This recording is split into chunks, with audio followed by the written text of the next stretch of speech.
All right, boys and girls. So we're heading into the summer season.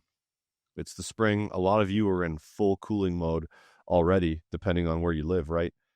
Now, for myself, one day, because I'm in Toronto, I'm sure the northern states feel this as well. One day you're hot, the next day you're cold, or the morning's cool, the afternoon's hot. So it's that swing temperature, that shoulder season still that some of us are in. But let's go through some maintenance tips for cooling, because I think it's really important to capture some maintenance tips that can be utilized whether you're in residential or commercial. And they're just sort of universal tips that can be put to the test or put to work every time you're in front of a piece of equipment. So these monthly HVAC tips are brought to you by Jobber. Jobber is the sponsor of the series, and Jobber is the CRM that I use to run my business, McCreadie HVAC and Refrigeration. I do all my quoting with it. I invoice with it. I can schedule with it. I can go in and check on my funds, see who owes me, see who doesn't.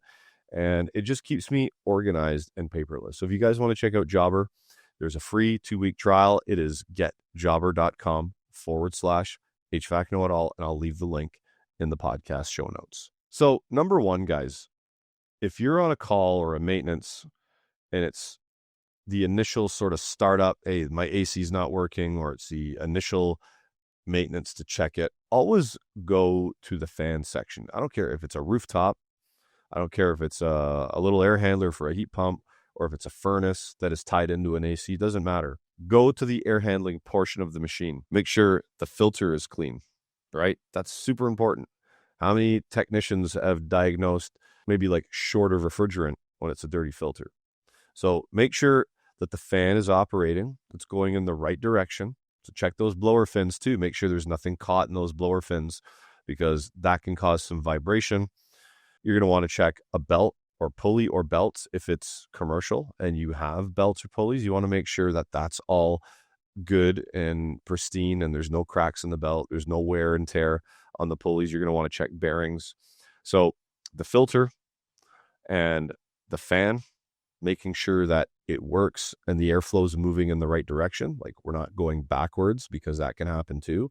And it can throw you for a loop. You think the fan's running and everything's good, but it's actually going in reverse direction. I've seen it before many times. So always check your airflow component first before you check anything else. All right.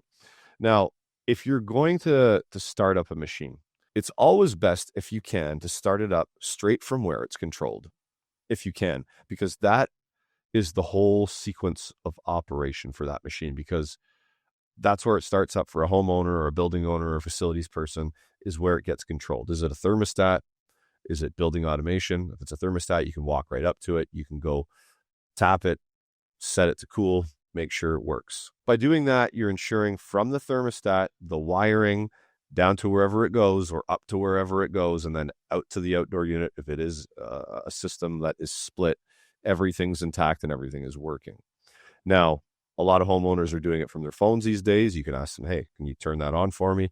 Sure. The other thing, if it's commercial and it's a building automation system, you may need to sit down at a computer. Maybe you can log in with your phone. Maybe the customer can do that and start it up there. It's just a good idea, because you never know, right? So some other things you can do is just take notice of what's in the home. If it's straight heating, cooling, and that's all they got, do they have any form of humidification? Do they have any form of dehumidification or ventilation at all? These are things that are in the pillars of indoor air quality, right?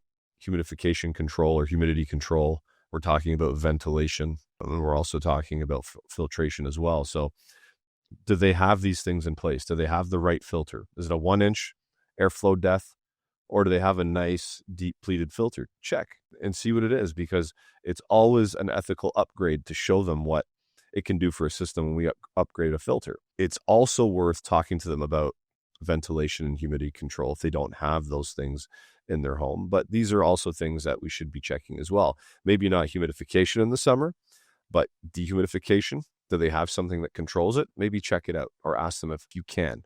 Even if it's a standalone unit, get it going for them. It looks good on you. Even if they just bought it at a hardware store and plugged it in, turn it on for them and check it and tell them the advantages of setting it to the correct RH and making sure it potentially drains into a drain, because a lot of them have that feature now where you can pull out a bucket and drain it, or you can have it constantly draining. Constantly draining is my suggestion. Then you don't have to keep going to drain it, and you maintain that humidity level in the home with it.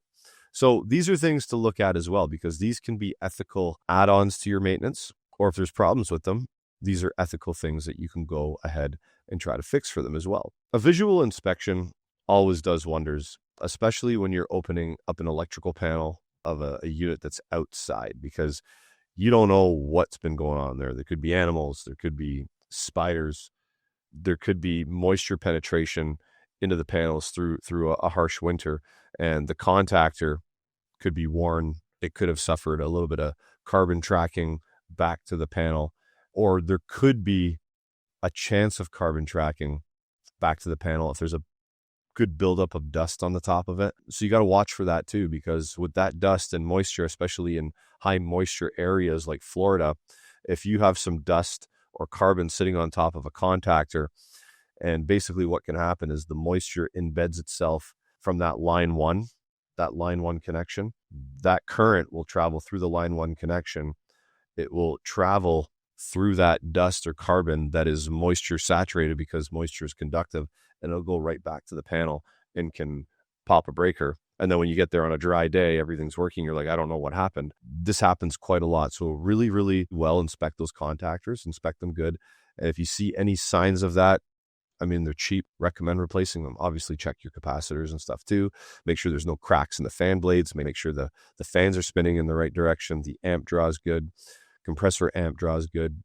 I don't necessarily like gauging up. I mean, if you have to, yes, but I'd much prefer you use probes, and then you don't fill up a hose with refrigerant every time, or you don't have a chance of putting refrigerant from another system that could be contaminated into the system you're working on.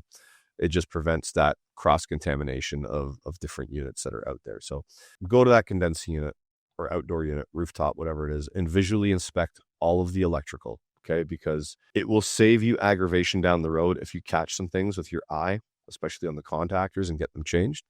And that way they're safe and they're happy through the summer. A bunch of obvious things too, like coils. Are the coils clean? Are the condensate lines clean? Are the pans clean?